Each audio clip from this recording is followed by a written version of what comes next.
प्यारे बच्चों, कैसे हैं आप सभी। आज हम करने वाले हैं वर्कशीट नंबर 113 और ये वर्कशीट है क्लास 4th के लिए। सब्जेक्ट है मैथ्स। ये वर्कशीट है 20 नवंबर 2020 के लिए, है ना बच्चों। चलिए शुरू करते हैं। आज की हमारी वर्कशीट का जो टॉपिक है वो है अपना अपना तरीका। तो बच्चों, अपना अपना तरीका किस में मैथ में क्या हो सकता है, सोचिए ज़रा। हाँ जी, इससे हमें पता चलता है अपना अपना तरीका यानी सवाल करने का अपना अपना तरीका। सब अलग अलग तरीके से अपने अपने आंसर निकालते हैं, अलग तरीके से सवाल सॉल्व करते हैं, है ना। तो आज हम वही जानेंगे कि सबका अपना अपना तरीका क्या है। चलिए शुरू करते हैं आज की वर्कशीट। वर्ष 2020 में जहां एक ओर सभी कोविड-19 से जूझ रहे हैं, वहीं दूसरी ओर इस साल कुछ जगह पर हद से ज़्यादा बारिश भी हुई और लोग वहां पर फंस गए। सरकार ने उनके लिए राशन पहुंचाने की व्यवस्था की। यह राशन हेलीकॉप्टर द्वारा पहुंचाया जाना था। हेलीकॉप्टर में एक बार में 5 पैकेट ही पहुंचाए जा सकते थे। बाढ़ ग्रसित एक ऐसे ही क्षेत्र में 25 पैकेट राशन के पहुंचाने थे। रमन और अजय ने अपने अपने तरीके से बताया कि हेलीकॉप्टर को सारे पैकेट पहुंचाने के लिए कितने चक्कर लगाने होंगे। यहाँ पर आप देख रहे हैं पिक्चर में कि ये हेलीकॉप्टर से राशन पहुंचा रहे हैं और एक चक्कर में सिर्फ 5 पैकेट ही ले जाए जा सकते हैं, लेकिन उन्हें कितने पैकेट टोटल पहुंचाने हैं, 25 यानी कि 25 पैकेट पहुंचाने हैं। तो हमें ये जानना होगा कि जो 25 पैकेट उन्हें पहुंचाने हैं उसके लिए उन्हें टोटल कितने बार चक्कर लगाने पड़ेंगे। तो यहाँ पर रमन और अजय ने अपने अपने तरीकों से बताया कि हमें कितने चक्कर में ये 25 पैकेट पहुंचाने होंगे। तो देखिए बच्चों, यहाँ पर पहले हम देखते हैं रमन का तरीका। यहाँ पर रमन का तरीका है और इधर अजय का। तो यहाँ पर देखते हैं रमन ने पहले क्या किया। पहले उसने लिखा कुल पैकेट कितने हैं, 25, और एक चक्कर में कितना चाहता है बच्चों, 5। एक चक्कर में सिर्फ 5 पैकेट जा सकते हैं। तो उसने लिखा कि 2 चक्कर में कितने जाएंगे, 10 पैकेट। 2 चक्कर में चले गए 10 पैकेट। फिर कितने शेष बच गए, 25 में से अगर वो 10 दे चुका है तो कितने बचे बच्चों, 15, है ना, 15। तो यहाँ पर उसने फिर लिख लिया कि शेष कितने बचे थे हमारे पास, 15 पैकेट और बच गए। जब हमने 2 चक्कर लगा लिए तो हमारे पास कितने बचे, 15 पैकेट और बच गए। फिर उसने आगे हिसाब लगाया कि अगले फिर से 2 चक्कर अगर हम लगाएंगे फिर 10 चले जाएंगे। 15 में से 10 चले गए तो कितने बचे बच्चों, 5, यानी हमारे पास 5 और बचे रहे। फिर उसने ये हिसाब लगाया, अब 5 बचे हैं तो 5 के लिए कितना चक्कर लगाना होगा, सिर्फ एक चक्कर में 5 पैकेट भी चले जाएंगे। और कितने बचेंगे हमारे पास, कुछ भी नहीं, 0, है ना।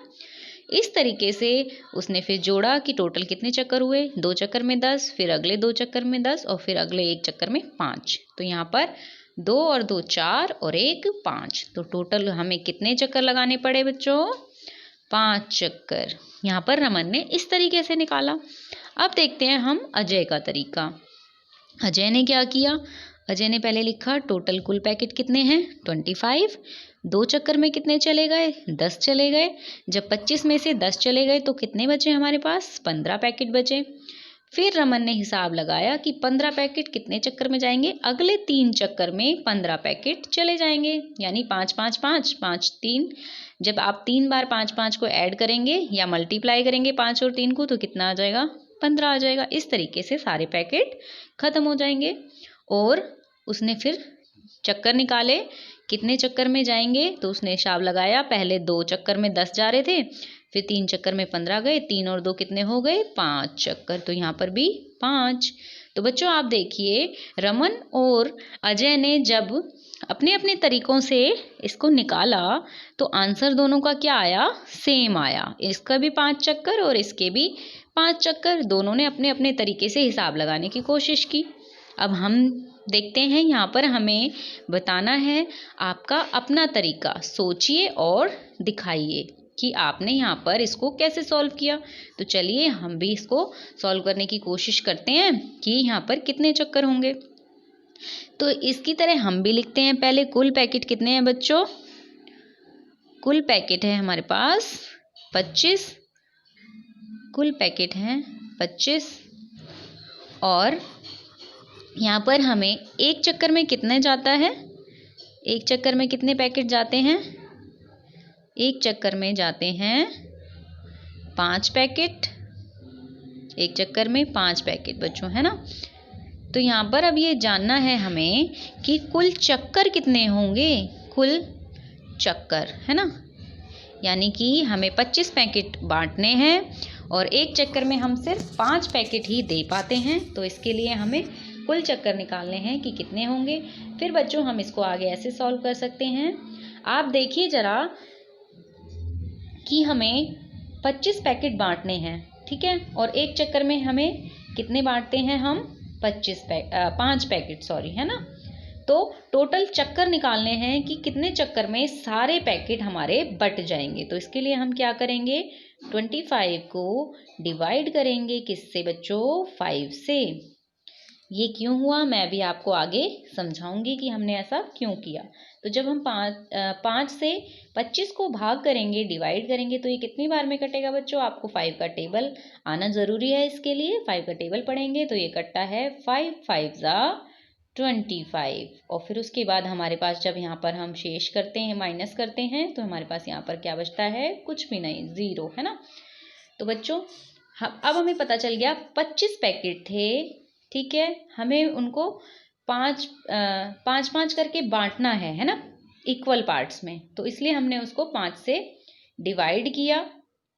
फिर हमारे पास क्या निकल के आ गए, कुल चक्कर कि कितने चक्कर में जाएगा। तो यहाँ पर आ जाएंगे 5 चक्कर, हमारे पास आंसर आ जाएगा 5 चक्कर। यानी कि जो 25 पैकेट हैं वो 5 चक्कर में पूरे ख़त्म हो जाएंगे, बट जाएंगे। तो बच्चों यहाँ पर आप देखिए, डिवाइड का मतलब क्या होता है, डिवाइड मतलब बांटना, है ना, और भाग मतलब भाग करना। लेकिन इसमें एक चीज़ आप ध्यान दीजिए, हमने 5 बराबर भागों में बांटा है ना।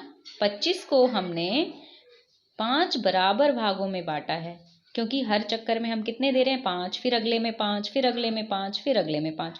तो इसका क्या मतलब है, हम 25 को 5 5 5 बराबर डिवाइड कर रहे हैं, बराबर भाग कर रहे हैं। और फिर हम ये जान रहे हैं कि 5 5 के अगर हम जोड़े बनाते हैं तो उसमें कितने जोड़े आएंगे, कितने चक्कर आएंगे। तो 25 को हम 5 बराबर भागों में 5 बार बांट सकते हैं, ठीक है बच्चों। बांटना, डिवाइड करना, भाग करना एक ही बात है। तो आज हम इस वर्कशीट में क्या सीख रहे हैं बच्चों, डिवाइड करना और चीज़ों को इक्वल यानी बराबर भाग में बांटना, ठीक है बच्चों। इसी तरीके से हम आगे और सवालों की प्रैक्टिस करते हैं। चलिए देखिए, यहाँ तो हमने अलग अलग तरीकों से देखा कि हेलीकॉप्टर को 5 चक्कर लगाने होंगे, जिससे हम कुछ ऐसे लिख सकते हैं। यानी हम इसको ऐसे लिख सकते हैं, 25 डिवाइड बाय 5 और इक्वल कितना है हमारे पास, 5। यानी 5 पैकेट थे, बांटने थे 5 5 करके, है ना। 5 5 के जोड़े में बांटने थे, इसलिए हमने 5 से डिवाइड किया। और कितने चक्कर लगे फिर अगर 5 5 में बांटेंगे तो 5 चक्कर, ठीक है बच्चों। आशा करती हूँ आपको ये समझ में आ गया होगा। आगे देखते हैं, अगर 18 टमाटरों को 3 टोकरियों में बराबर संख्या में रखा जाना है तो आप प्रत्येक टोकरी में कितने टमाटर रखेंगे। चलिए हम इसको भी करके देखते हैं। पहले तो हम इसको इजी वे में समझते हैं, फिर हम इसको डिवाइड करके समझेंगे, ठीक है बच्चों। पहले हम बना लेते हैं 3 टोकरियाँ इस तरीके से, ठीक है।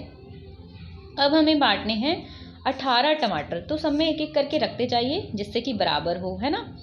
1 2 3 4 5 6 7 8 9 10 11 12 13 14 15 16 17 और एक ये 18। तो आपने देखा एक ये तरीका बांटने का यानी डिवाइड करने का। अब आप यहाँ पर देख रहे होंगे कि 18 टमाटरों को हमने बराबर बराबर बांटा है ना। कितनी टोकरियों में, 3 टोकरियों में, हर टोकरी में बराबर है। इसमें कितने हैं काउंट करके बताएंगे जरा, 6। इसमें भी कितने हैं, 6, और इसमें भी कितने हैं बच्चों, 6।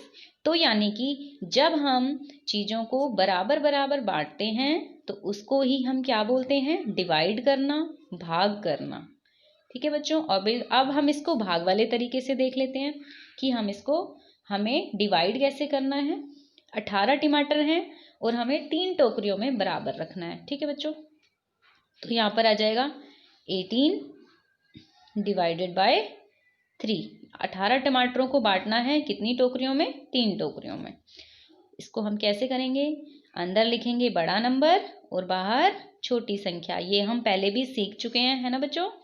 तो आपको आज इसकी फिर से प्रैक्टिस करनी है। अब हम 3 का टेबल ऐसा देखना है, या तो 18 आए, पूरी संख्या आ जाए, या फिर इससे छोटी संख्या, लेकिन इससे बड़ी संख्या हमें नहीं लेनी है। तो क्या आ जाएगा बच्चों, 3 1 ज़ा 3 जब आप टेबल करेंगे तो कितनी बार में आएगा, 3 6 ज़ा 18, 3 6 ज़ा 18। और जब आप यहाँ पे माइनस करेंगे तो क्या आ जाएगा, 0। यानी कि आपने देखा ना, पहले भी जब हमने टोकरियों में टमाटर बांटे थे तो हर टोकरी में कितने आए थे, 6 टमाटर आए थे ना।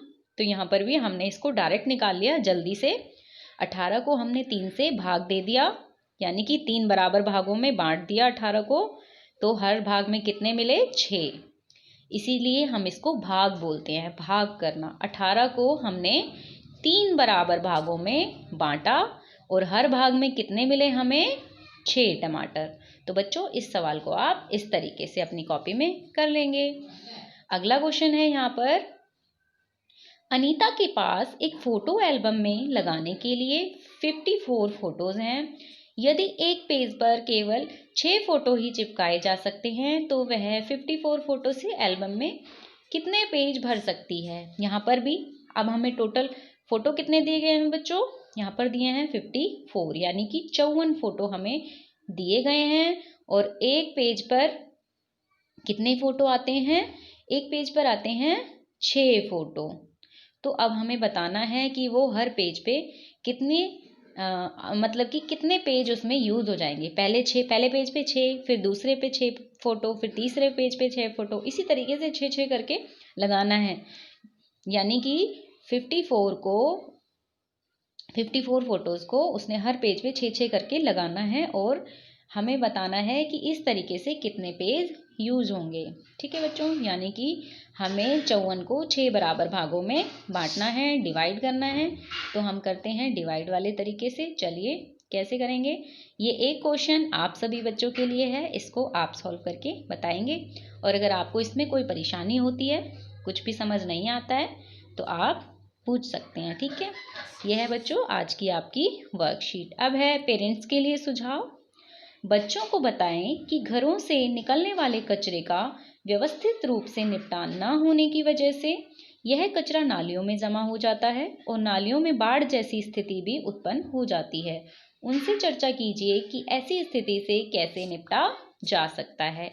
आपने देखा होगा कई बार जब सारा कूड़ा कचरा रास्ते से नालियों में भर जाता है और नालियों में पानी रुक जाता है, तो वो सारा पानी क्या है, सड़कों पर और रास्तों में आ जाता है, जिससे हम सभी लोगों को परेशानी होती है। तो यही चीज़ आपको अपने बच्चों के साथ डिस्कस करनी है कि इस समस्या से बचने के लिए हम क्या क्या कर सकते हैं। तो बच्चों ये है आज की आपकी वर्कशीट। सभी बच्चे इसे कंप्लीट करके अपने व्हाट्सएप ग्रुप में सेंड करेंगे। कोविड-19 के विरुद्ध लड़ाई में सुरक्षित रहने के लिए मास्क पहनिए, सेफ रहिए, सुरक्षित रहिए। Thank you.